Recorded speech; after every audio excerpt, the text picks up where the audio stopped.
All right, welcome back to KAGS News at 10-ish tonight because of the football game. Anyway, we always start on Thursdays with our drought monitor because that is the day that it's updated. And unfortunately this week, again, not a lot of great news to share with you. We still have the severe and moderate drought creeping across parts of the Brazos Valley, now through Milam County into Robertson County and Burleson County as well. And you can start to see that extreme drought heading towards Temple and expanding just a little bit to the east. So bad news there. Very dry vegetation across the area.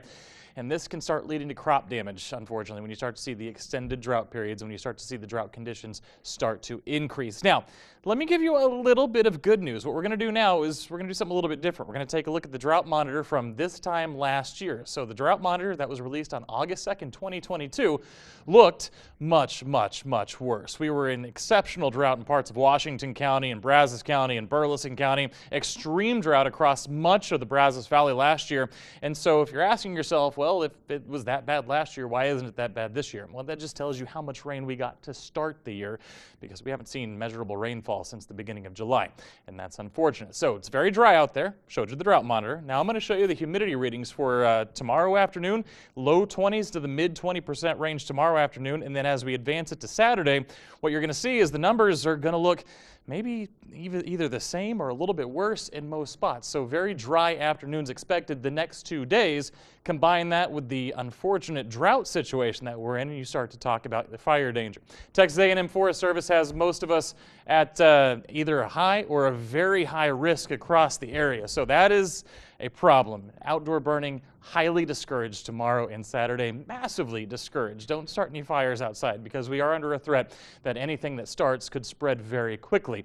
And in fact, most counties, in fact every county in the Brazos Valley with the exception of Harris County, as I step out of the way, has a burn ban in effect through at least the rest of the summer. So not only is it a bad idea to start fires, it's also prohibited, so just don't do it. Okay, so that's your fire news for today. Now we're going to talk about the heat. We reached 106 today. That tied another record. It was also the 4th straight day that we hit 106. Hopefully we can break that streak tomorrow, although I do have 105 in the forecast for tomorrow. Out there in the 10 o'clock hour, it's still in the 90s across the area, mid-90s here in Bryan College Station. And you factor in the heat index, and yes, it's a little bit dry outside. It's not as humid as it has been the last few days, but it's humid enough that we're still seeing a 5 to 6 degree spread between the temperature and the heat index, so it still feels hotter than it actually is outside. So again, take all those precautions, drink lots of water, stay inside as much as you can over the next few days. Obviously, as you would expect, a heat advisory has been extended for the Brazos Valley through tomorrow for heat index values that could reach 110, 111 in some spots, and this is in effect until 9 o'clock tomorrow. And using my crystal ball, I can tell you it's probably going to be extended into the weekend as well. We're going to see temperatures right around 105 every single day through the weekend, 104 on Sunday, a degree less than 105, but still right there.